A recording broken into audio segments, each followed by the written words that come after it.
The ways in which I grow up in corners. 1. At a family friend's house. I hear their footsteps snickering up to the second floor. Emily and James and Matilda, who is almost 13 this year, so grown they might as well be playing poker in the adult room. Go hide and we will find you, my sister says. And 7-year-old me doesn't get the punchline until big kid laughter cascades down the staircase and goes everywhere there is light. How happy they must be to be alone at last, and how well I fit here. In the shadow cast by a chandelier and a wall, I am brave enough to tell my mother that I'd like to go home now. But that is disruptive of me, she says.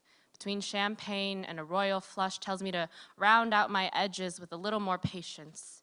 So I spend New Year's Eve counting all the ways I am better hidden in corners. 2. On the last day of senior year. The air smells like hot asphalt and dirty ocean wind. After the final bell, we find each other curbside in the empty parking lot. He has covered the entire back cover of my yearbook, and this gives me hope. In the space between his shoulder and neck, I say the most honest thing I have ever said. You know I like you, right? Let it blabber out with all the elegance of a bad slow dance. He returns the embrace, but not the words. Only hums into my ear and makes my bones shake. The first time I confess to a boy tastes like instant regret. On the tear-blurred drive home, I can only wonder if the yearbook was just my imagination. 3.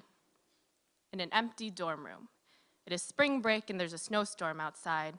While my roommates are somewhere sandy, sun-warmed, and tequila-filled, I am here in Philadelphia.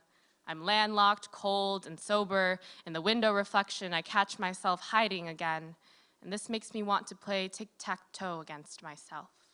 Draw X's and O's on dry skin, watch them fade red like a mood ring for how bad I need to moisturize and how much I do not care.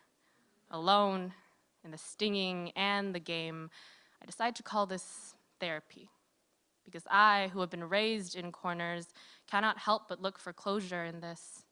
In skin in sharp things and almost skin breaking, so I let unfiled fingernails snag on unshaven surfaces, counting wins as losses and losses for what they are.